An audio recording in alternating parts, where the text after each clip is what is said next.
Hello, it's 10 a.m. on Thursday, the 26th of March. You're tuned in to our mid-morning newscast here on ARIRANG TV. Thanks ever so much for joining us. I'm Mark Broome. Let's take a look at the headlines. South Korea is marking the 5th anniversary of the sinking of the warship Cheonan. Public officials and relatives are paying their respects to the 46 fallen sailors at a ceremony in Daejeon this morning. Korea's newest science satellite successfully makes contact with a ground station in Antarctica after blasting off from a Russian base this morning.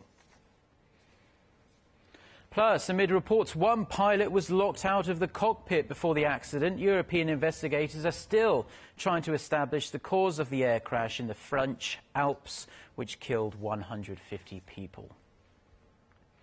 Today is a solemn day in South Korea as it marks 5 years since the tragic sinking of the South Korean warship Cheonan. A memorial ceremony has just started in the central city of Daejeon to pay respects to the 46 sailors who lost their lives when the Cheonan was split in two by a North Korean torpedo attack. We are seeing live pictures now. Around 5,000 people, including the bereaved families, surviving crew members and senior government officials, are in attendance at this ceremony at the city's National Cemetery. The ceremony includes speeches and performances to remember the sailors who perished while serving their country with such great honour. We'll be bringing you live coverage from the memorial ceremony towards the end of this newscast, as President Park Geun-hye is scheduled to give a speech. And while a South Korean-led international investigation found that North Korea did torpedo the Cheonan, Pyongyang continues to deny it was involved. In fact, in its latest rebuttal, North Korea has accused the United States of making up the story to expand Washington's influence in Northeast Asia. In a statement released to the truce village of Panmunjom on Wednesday, Pyongyang's military unit said the incident was orchestrated by the US to maintain control of South Korea and Japan. Turning now to the latest efforts by the United States to strengthen its trilateral cooperation with South Korea and Japan in the area of missile defense. And with the chairman of the US Joint Chiefs of Staff set to arrive in Seoul in a couple of hours' time, there's speculation he'll want to talk about the possible deployment of a controversial US missile defense system to South Korea. Connie Kim reports. Building an integrated air and missile defense system will definitely top the agenda. Embarking on his trip to Korea and Japan on Tuesday, General Martin Dempsey said the U.S. is making progress on an integrated air and missile umbrella defense system with Seoul and Tokyo. Dempsey did not elaborate further, but his trip is seen as a push for missile defense cooperation between Seoul, Washington, and Tokyo. But this backdrop is raising questions whether or not the talks will cover the deployment of the Terminal High Altitude Area Defense, or the so-called THAAD, to South Korea. Earlier this week, a senior U.S. official indicated that THAAD would be on the agenda when Dempsey meets his counterpart, Cheonan, on Friday. Seoul, however, dismissed such claims, saying it's not on its official agenda. The American missile defense system is highly controversial. Washington says a deployment of THAAD on Korean soil is crucial for regional peace, while other nations, namely China and Russia, strongly opposes against the idea, saying it threatens their national security. Other topics up for discussion are the transfer of wartime operational control from Washington to Seoul, response options against North Korea's provocations, and Seoul-Washington joint military exercises. The talks are expected to continue when U.S. Secretary of State Ashton Carter visits Seoul next month for the first time since taking office. Connie Kim, ARIRANG News.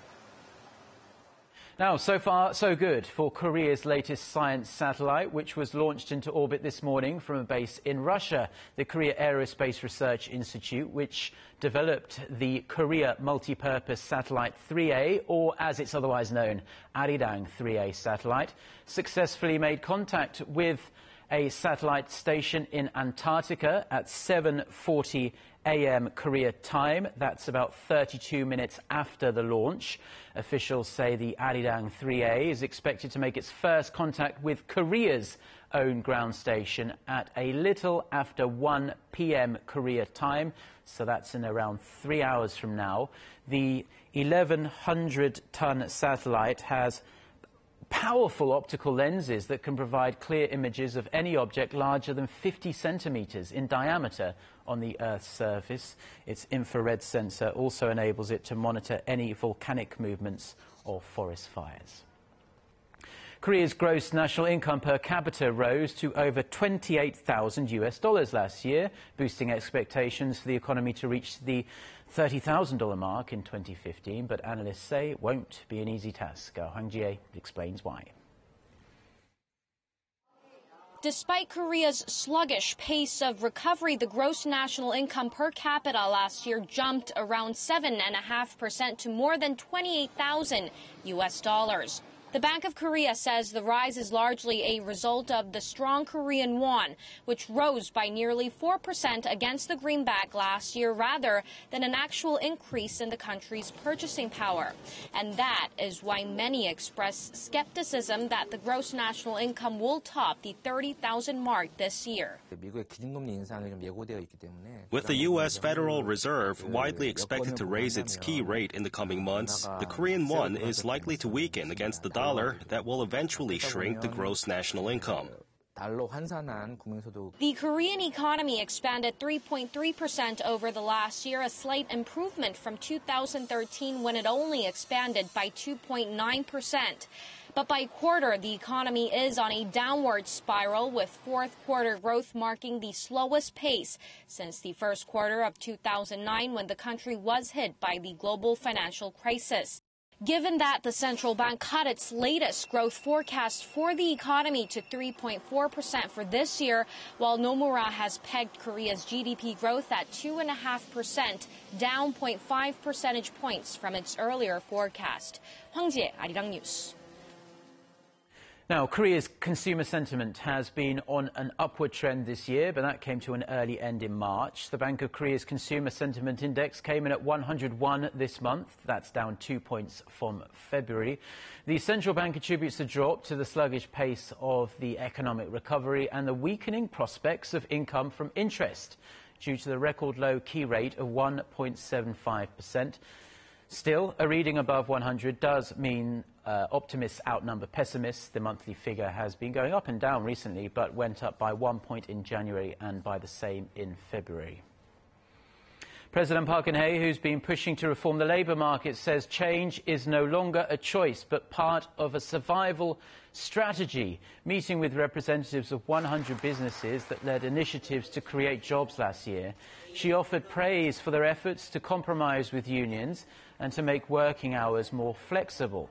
President Park stressed that job creation is now the country's top priority, adding that a favourable environment for employment will help Korea make a leap forward. And with businesses hiring more working students, the president also vowed to invest in the service sector, where many young people, including a great many students, seek employment.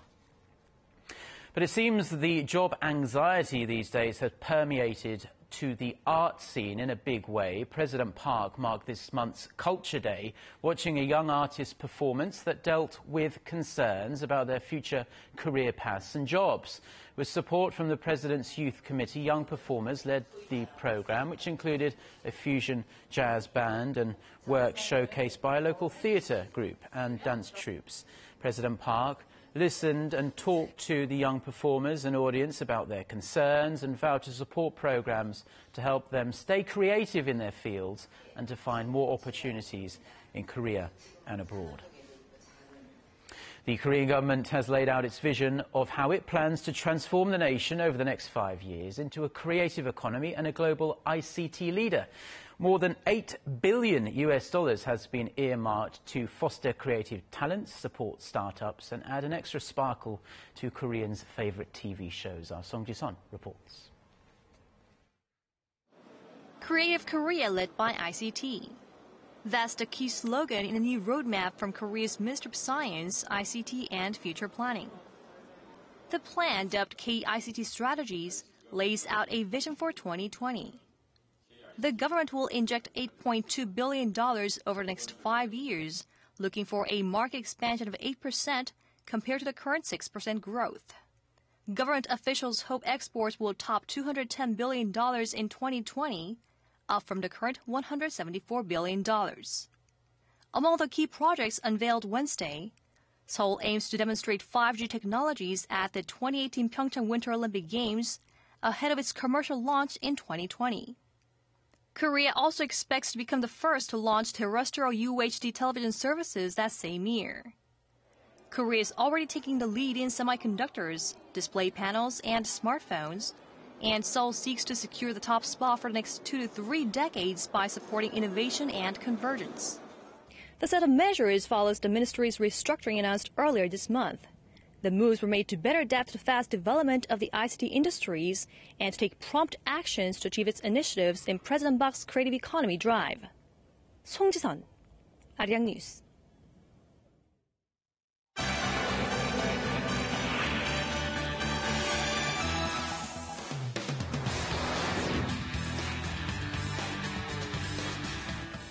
Now, in just a few hours' time, search teams will begin their second full day of surveying the remote crash site of the German Wings Flight 9525, and an alarming claim has been made by one investigator. We'll get more on this and other global headlines with Eunice Kim, standing by as always for us at the News Centre. So, Eunice, this claim is being reported by the New York Times, and it's saying that one of the 2 pilots was locked out of the cockpit before Tuesday's devastating crash.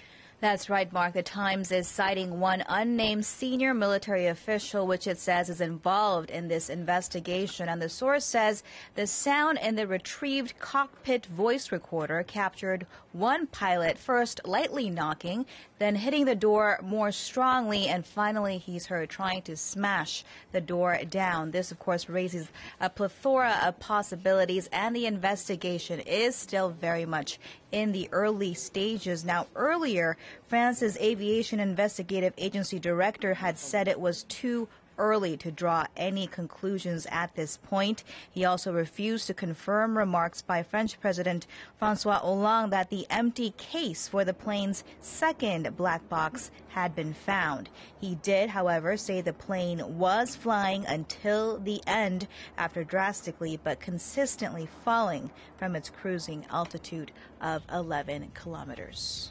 And on the other end of this tragedy are the families who are left with so few answers as to what happened to their loved ones. The 150 people on board are now presumably dead. Now, the airline, German Wings, has said they have begun supporting them. Right, and at least 14 of them, the relatives, are on their way to the crash site and are due to arrive when day breaks in France in a handful of hours. They will be joining grieving relatives who are already in the French Alps at the search headquarters there, where a counseling unit has been set up. Authorities have also promised to take them as close to the crash site as possible. Now, on Wednesday, President François Hollande did host German Chancellor Angela Merkel and Spain's Prime Minister Mariano Rajoy at the search headquarters, where the three had paid their respects. And Eunice, on to the turmoil boiling in Yemen and new developments there too. Saudi Arabia has launched an air campaign against the country, which is teetering on the brink of civil war.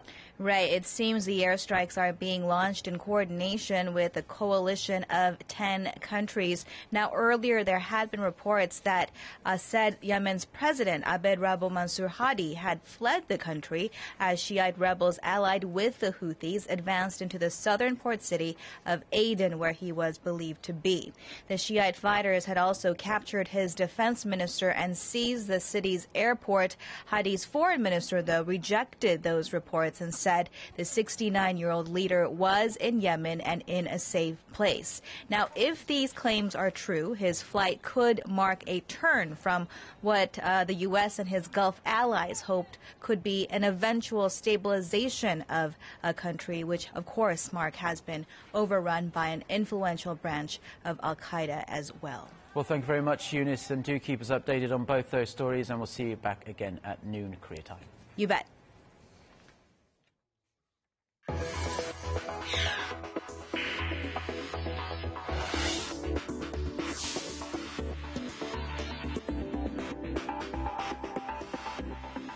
Now, in other news, Samsung Electronics is cozying up with Microsoft. They've forged a deal to pre-install Microsoft services on Samsung's Android-based mobile devices. Our Ji Myung-gil tells us more. U.S. software king Microsoft and Korea's tech giant Samsung, once competitors, have now made a deal to cooperate with each other. Samsung's upcoming Galaxy S6 series will come preloaded with Microsoft-built applications, ranging from flagship software like Microsoft Word to the note-taking application OneNote. The change will give Android users a broader selection of choices. So what's behind this deal? Currently, Google controls the Android operating system, and Microsoft will now be able to get a foot in the door with Samsung's deal. Industry watchers say Microsoft has more to gain from Samsung's deal, as its apps have been sidelined by Google and Apple products. Samsung decided to collaborate with Microsoft because the success of its new lineup of S6 smartphones is crucial to the company's future. Samsung fears that without the deal, it could replicate lackluster sales of the Galaxy S5, which was outstripped by the iPhone.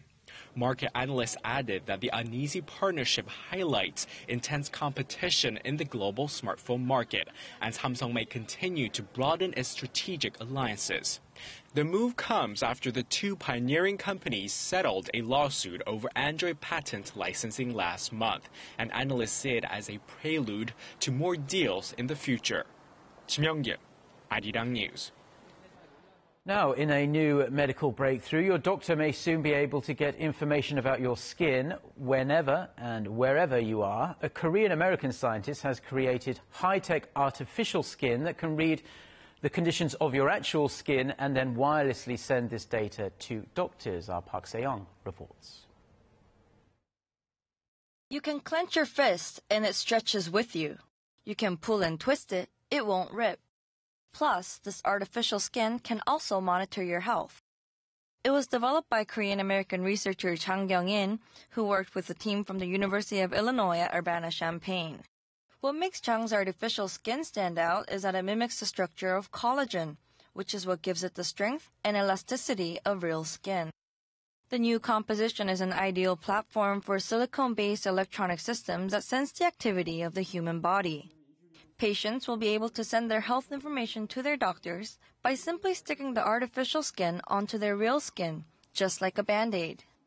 And because the electric sensor was designed to match the properties of human skin, users can apply it and remove it multiple times without damaging the device or the skin.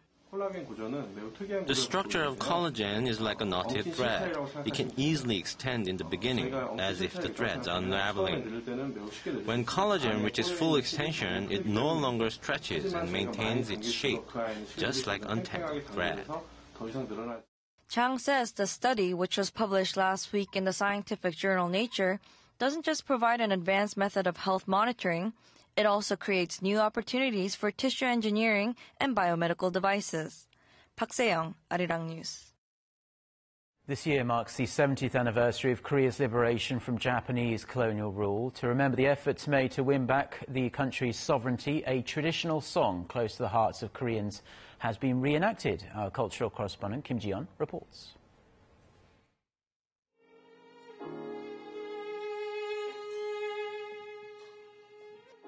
This traditional Korean folk song called Mongunpo Taryong expresses the hopes and dreams of lovers who await to be reunited.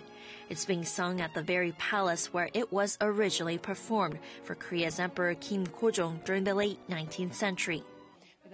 We decided to play Mongunpo Taryong because it's one of the most representative traditional folk songs beloved by Koreans. It's an honor to be able to play this song in this palace. I feel a sense of pride and I'm touched to be in a place that symbolizes modern Korean history. The Deoksugung Seokjojeon Palace stands out from other historical structures in Korea. Kim Kojong commissioned British engineer John Harding to build his empire's first Western-style building with elements of neoclassical architecture in mind. After it was completed in 1910, the king often escaped there to stay grounded in times of emotional hardship and crisis. With the death of his queen, King Kojong returned to this Deoksugung Seokjojeon Palace with a plan to establish a new political system to secure national sovereignty from rising foreign imperialistic powers. As part of efforts to reinvent the country and secure sovereignty against Japanese colonization in the early 1900s, Kim Ko-jong renamed his empire Daejeon, and to this day the country is commonly referred to as Daehanmin국 in Korean. To mark the 70th anniversary of the country's liberation from Japanese colonization, songs representing Korea's past and present will be performed once a month at this historical palace through August. Kim Jeon, ARIRANG News.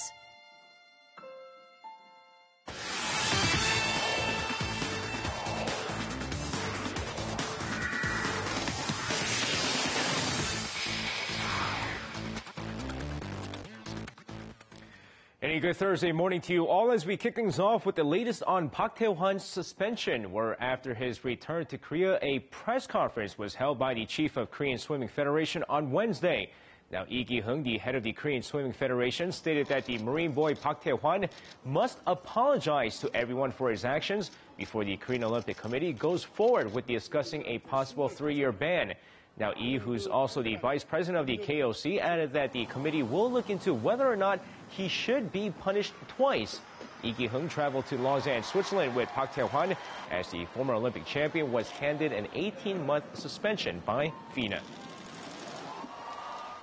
Meanwhile, with the Changwon LG Sakers and the Ulsan Mobis Phoebus set for a decisive Game 5 of the KBO playoffs later tonight, the Wonjidonggu Promi look to avoid a Game 5 of their own as they went into Game 4 against Incheon Itilan Elephants up 2-1 on Wednesday night. But Itilan using their momentum from their home crowd as they take an 18-12 lead after the first quarter before going into halftime with a 37-24 lead thanks to their defense. And with Captain Ricardo Powell leading the way with 20 points and 10 rebounds, Itilan never looks back in this game as they take Game 4 79-58 as this series also goes to a decisive Game 5. Now, it seems like each week the question, can another Korean win another LPGA Tour title, seems to come up. Man, this week's no different. Now, with the 2015 LPGA Kia Classic teeing off on Thursday, the Koreans seek yet another trophy as they have won 5 of the 6 LPGA Tour events this season. And one of the names seeking the top prize is super rookie Chang Han-ah, who has finished in top 20 in all of her competitions so far, but has yet to win one. But historically, the odds are against the Koreans in this tournament, with the last Korean victory being Seo Hee-kyung back in 2010. Now, Kang Jong-ho of the Pittsburgh Pirates was once being called one of the hottest rookies in spring. Well, that lasted for about a week as his recent struggles at the plate has him down in the minor league camp already. Now, with the former Nexon hero currently hitting .111, including a 1-for-23 slide in the past 9 games, manager Clint Hurdle has decided to send him down to the minor league camp in order to get more plate appearances. The manager added that Kang's been late on his swings, and the only way to fix that is to see more pitches. Meanwhile, Kang Jong-ho will make his first minor league appearance on Friday.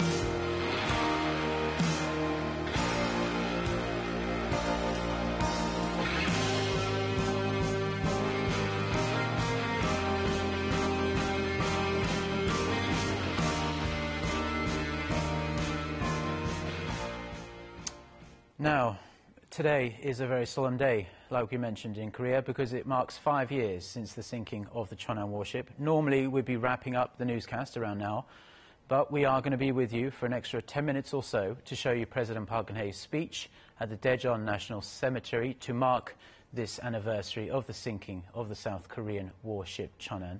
Now, while we wait for the President's turn to speak, let's give you some background to what happened. On the night of March 26, 2010, at roughly 9:20 p.m., the Cheonan exploded, split in two, and sank into the darkness of Korea's West Sea. Of the 104 crew on the ship, 46 died. A joint probe by South Korean and international experts deemed North Korea responsible for the sinking, saying a North Korean submarine torpedoed the ship. Those findings are something Pyongyang denies to this day. Now, relatives of the fallen sailors have already been saying a few words, as have a handful of public and military officials, to honour the 46 men who died while doing their duty for their country. Now, many expect the President is going to talk about and urge North Korea to stop its provocations, such as its sinking of the Cheonan 5 years ago, and become a more responsible member of the international community. President Park's speech is about to start, so let's start looking at some live pictures from the Daejeon National Cemetery.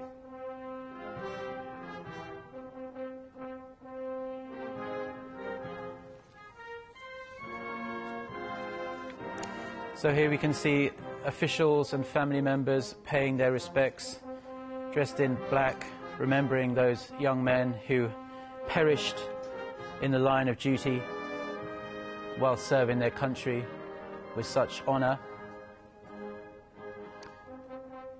Extra special significance this year, with it being the 5th year anniversary of this tragedy. We're seeing that the pictures of the young men there who lost their lives, many of them young, in the prime of their lives.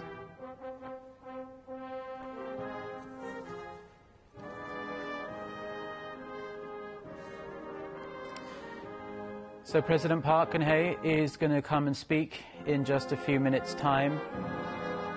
We'll hear what she has to say.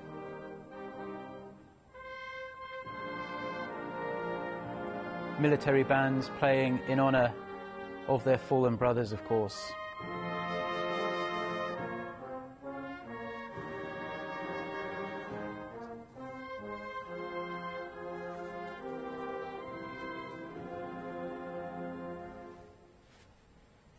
이어서 대통령께서 추모사를 하시겠습니다.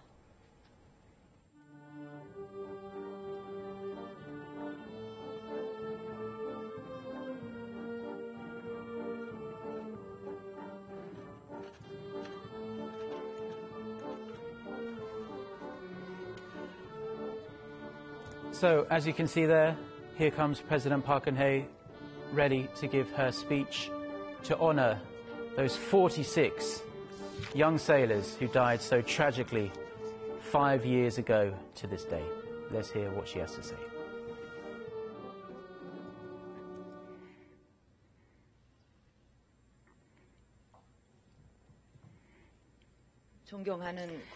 Fellow Korean citizens, families of the fallen sailors of the Cheonan and members of the crew, embracing the 5th anniversary of the sinking of the Cheonan, I offer my deepest condolences to the 46 fallen sailors of the Cheonan and Chief Warrant Officer Han Jun-ho. I also convey my profound sympathy to members of the crew and the bereaved who lost their family members and friends overcoming grief.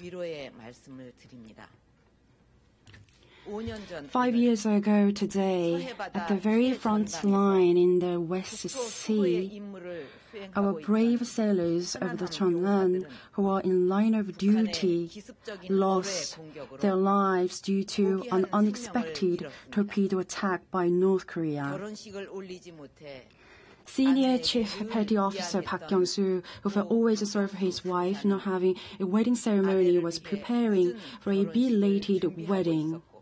And Senior Chief Petty Officer Kang Jun was only a month away from his wedding. Senior Chief Petty Officer Choi Jong-hwan had to leave his baby daughter behind, who must be the apple of his eyes. The baby could only see father's face in pictures and has now grown to be a 6-year-old child. Although our fallen sailors left us forever, we will remember their noble, patriotic spirit in our minds. The Republic of Korea is safeguarded by sacrifice and patriotic spirit of the brave sailors, of our ancestors, just like the sailors of the Cheonan. We will never forget the fallen who made ultimate sacrifice protecting our nation. In order to honor the sacrifice of guardian heroes, the Korean government will continuously carry out the project, and we will respect their patriotic spirit. Fellow Korean citizens, our nation is protected by blood and the sweat of our national martyrs, including the brave sailors of the Cheonan, and to make the nation stronger and more peaceful at the course of our times. We will be able to answer the call when we achieve another leap forward in our economy and national innovation, and when we embrace the new era with the second miracle of the Han River. And the foundation for successful completion of national attacks is strong defense. The government will enhance its national defense capability, and based on strong ROK-US alliance, we will secure strong war deterrence capability so that unfortunate incidents such as the sinking of Cheonan never repeats in the future. And it is a shame that the corruption case took place in our defense business sector, such as the salvage warship Daejeon case. We will eradicate such corruptions so that such wrongdoing never finds its ground in Korea. But at the same time, we have to remember that there are elite units in our military forces with tens of thousands of soldiers armed with righteousness and patriotic spirit, and I send my undying trust to them. In the future, our military forces need to prevent any possibility of provocations by our enemies in advance and need to prepare watertight preparedness to win enemies upon unexpected provocations. And I'm sure soldiers are present today will be at the very front line. Respecting the noble cause of our ancestors and expecting a brighter future for our descendants, when we come together in defending our nation, we will overcome any difficulty which might come to us. Fellow citizens, this year marks the 70th anniversary of the national independence, but at the same time, as a nation which was divided into two Koreas. Achieving peaceful reunification with North Korea will be what national martyrs would want, and that will be the only way to honor sacrifice of the fallen sailors of the Cheonan. Independent fighter An Jung-geun, who died for our nation 105 years ago, left us with a message that it's difficult to achieve a grand goal unless we think big. Although reunification might come to us immediately, we need to prepare ourselves stage by stage, believing that the day of reunification will come to us. And the Korean government is laying foundation for peaceful reunification. And I urge North Korea to cease meaningless provocations and also to give up on the idea that nuclear weapons can protect its regime. When North Korea moves away from isolation and opts for path to a change, we will be able to embrace a peaceful era on the Korean peninsula. Fellow Korean citizens, 5 years have been passed since the incident of the Cheonan, and it is time for us to move toward the future with hope, overcoming sufferings and pains of the past. Maintaining strong defense posture, we have to achieve economically forward national innovation and also the work for reunification with North Korea. And that will be the only way to honor patriotic spirit of national martyrs, including the sailors of the Cheonan. Once again, I offer my deepest condolences to the 46 fallen sailors of the Cheonan and Chief Warrant Officer Han Jun-ho. The cause of their sacrifice and patriotic spirit will be remembered forever. Thank you. There we were, just watching President Park Geun-hye give a speech on the 5th anniversary of the sinking of the Cheonan warship by North Korea. In a moving speech, she expressed profound sympathy for the families of those on board the Cheonan who lost their lives. She said South Korea will continue to remember their patriotic spirit through the ages. And she also said that the military needs to be strong against any provocations and that national defense is a key part of South Korea's strength. She also said that peaceful reunification with North Korea is the only way to honour the sacrifices made by those 46 young men, and she urged North Korea to stop its provocations and end its nuclear ambitions. We'll have many more details on the ceremony and the various events happening around the country to mark the anniversary throughout the day today on ARIRANG TV. But those have been the stories we've been following on this Thursday morning from Seoul. We'll be back with our next newscast at noon Korea time. Until then, goodbye.